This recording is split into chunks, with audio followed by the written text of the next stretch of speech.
All right, YouTube. So it's a nice warm day out, and I just got a couple of packages delivered. They're the rear shocks and the rear sway bar support bracket. The old ones are just the original ones. They're just worn out. The bushings are broken, and I'll show you guys. But let me go ahead and show you guys the new one, and this is all going to be going on the trusty old 4Runner here. All right, so these are the parts in question.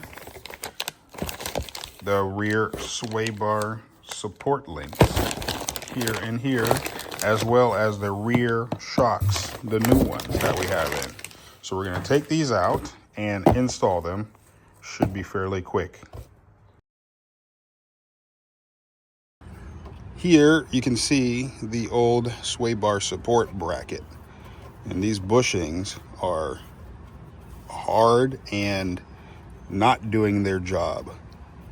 This on the inside is really bad, but you can also see just the surface rust on here from the miles and the damage and wear. This is the top of the rear strut or shock, and this is also just gone. It's disintegrated. So we're gonna have to remove this back tire, get this off and out of the way. Then we should be able to unbolt that, this, and then that in the bottom, and swap out the new parts and be done. All right, so to do this first one, I just switched sides real quick. But the top nut is a 12 millimeter, and the bottom one is a 17 millimeter, and that's going to be here on the inside. Mine was a bit rusted, so I did have to use a breaker bar to loosen it, but now that I got it loose, I should be able to get it off the rest of the way. I got the top one out mostly. I didn't get it out all the way because I don't want it to drop through. This other one though is hanging on by a thread, but it's rusted so bad that I got to bust out the heavy machinery. I'm just gonna cut it, and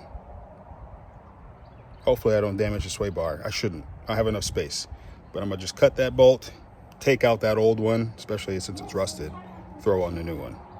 All right, that was a nightmare trying to cut that out, but we got it cut out.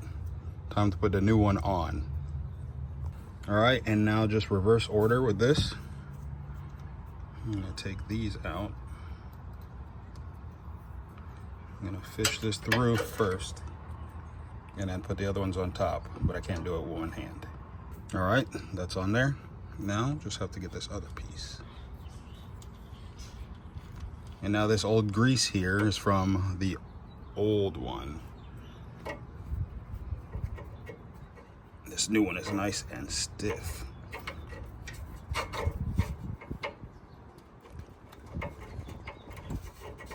Maybe too stiff for one-handed work. All right. Now that we have this in place, time to tighten it back down. This is... So I'm gonna tighten the top first and then the bottom, just so that way, and this is already pressing up really hard on it, so that way I can just tighten this one afterwards. Okay, now that we got this in place and tightened down, it's time to work on this rear shock. And I'm gonna start by removing this up here, which is 3/4 of an inch. And then I will remove this bottom one here. All right, I got this one loose off the top here.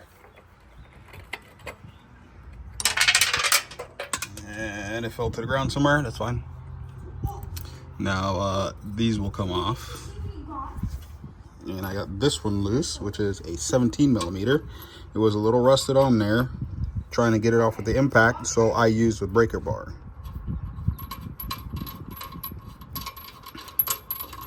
This comes right out. We are gonna have to reuse this though, so we can't discard this. But now this kind of just slides out of the way. And we might have to jack this up so that way it can get back to this. All right, so this still has a strap around it, and I don't want to struggle with getting this inside of there. So what I'm going to do first is put this in where it goes on the bottom, and then kind of line this up before I cut this and release the tension on it. So it was a little easier than I thought to compress this myself. So now I'm just going to put everything in reverse order and tighten it back up.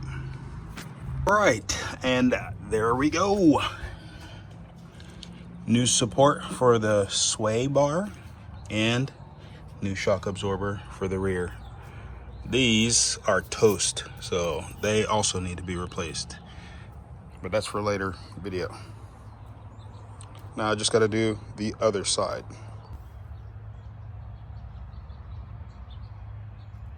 If you like these kinds of videos that I'm putting out just for the things that I see on the 4Runner, suspension wise, or really anything for this project that I'm working on particularly, if it helps you, or if you just were looking at 4Runner tutorials for how to change whatever, this is a build that I'm changing a lot of stuff, and I'm going to customize it to the way I like and the way I want it to be. So be sure to like, comment, and subscribe to Xanthus Creations. And until the next one, peace.